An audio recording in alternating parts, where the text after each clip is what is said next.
څلورم نمبر اعتراض دی وی تاسو چې دا دومره څاروي ذبح کوئ او قرباني کوئ نو خو دغه پیسې راواخلئ دا پیسې یو غریب ته ورکئ. یعنې داسې ولې نه کوئ چې د قربانۍ دا پیسې یو غریب ته ورکئ نو د هغه به ورباندې کار وشي. او نن سبا مذهب بیزاره وي بیا خصوصا پاکستان والا وایي دا دومره غټ د مهنګایۍ دور دی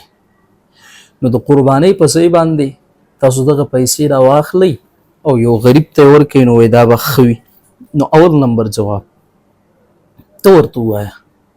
که چېرې یو سړی ووایي چې دا حکومت کم ټیکس اخلي نو دا ټیکس چې تاسو حکومت ته ورکوئ خو دغه ټیکس تاسو دغه ته ورکوئ که نه یو غریب ته ورکوئ نو آیا دا مطالبه به ټیک وي یا دا خبره به ټیک وي؟ د دې منلو ته مکمل تیار. مثلا تا ته ټریفیک والا پرچه درکوي اوس د ټریفیک والا دا پرچه درکول ته د دې په جواب کې وایې چې دا پیسې ټریفیک والا ته څه ورکوي دا پیسې چې کوم دی نو دا یو غریب ته ورکه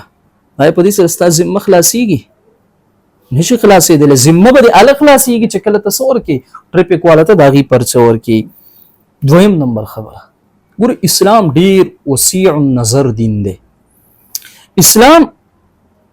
د غریب خیال ساتلی دی په صورت ته زکات کې نو په صاحب نصاب باندې اسلام څه وکړو چې کم مالدار دي په هغې باندې زکات لازم کو نو د غریب خیال خو اسلام ساتلی دی.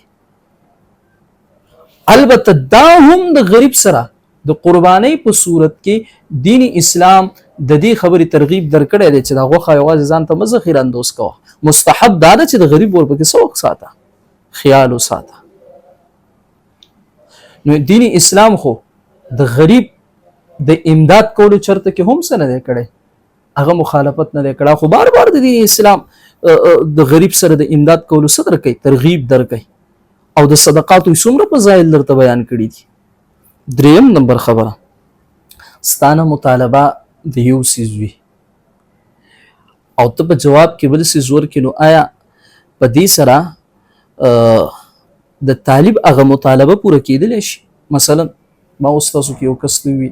ما ته ورشه اوبه راوړه زه تږی شوی یم زما مطالبه د اوبو ده ده ما ته په پلیټ کې سره زر راوړل نو اگر چې دا سره زر ډیر قیمتي څیز دی خو زه به د توام چې ستانه ما مطالبه د څه کړې وه ما ستانه د سرو زرو مطالبه کړې که ما ستانه د څه مطالبه کړې د اوبو مطالبه کړې نو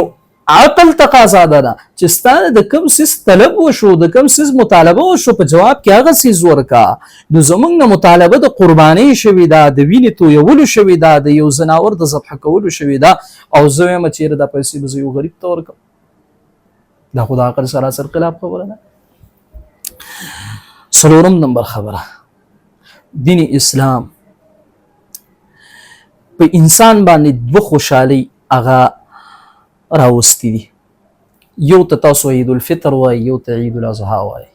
یو وړوکی اختر دی یو لوی اختر دی او د تعاون کولو طریقې هم دوه دي. یو دا چې چاته نقد ورکړي او یو دا چې په یو چا باندې ښه خوراک وخورئ. نو دین اسلام په وړوکي اختر کې د دې یو قسم تعاون هغه خیال اوساتو په تا باندې عید الفطر کوم چې تاسو ورته سرسایه وایي هغه در باندې لازم کړله د عید الفطر په موقع باندې در باندې فطرانه در باندې لازم کړله او عید الاضحی کې داسې وکړل چې ګوره خیسته خوراکو کې د خوشحالۍ موقع ده نو دغه خیسته خوراک کې ځان سره غریب څخه شریک کړو په صورت ته قربانۍ کې در باندې څاروی لازم کو او بدای کې د غریب خیال وساته نو دا څه شوله د غریب خیال ساتل دي کې په دې قربانۍ کې هم د غریب خیال ساتل دي خو البته معقوله خبره ده چې ستانه د څه مطالبه شوې ده ته د هغې څه ورکه جواب ورکه او هغه څیز پوره که. نو زموږ نه مطالبه د قربانۍ شوې ده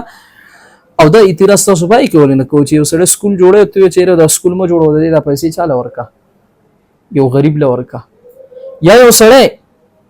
په ودونو کې دومره فضول خرچي کوي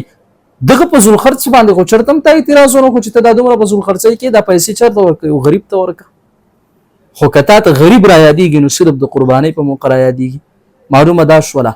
چې ته په غریب باندې غمجن نه یې خو د دین اسلام د احکاماتو سره د سره هغه بغض او عناد دی نو ځه څلورم نمبر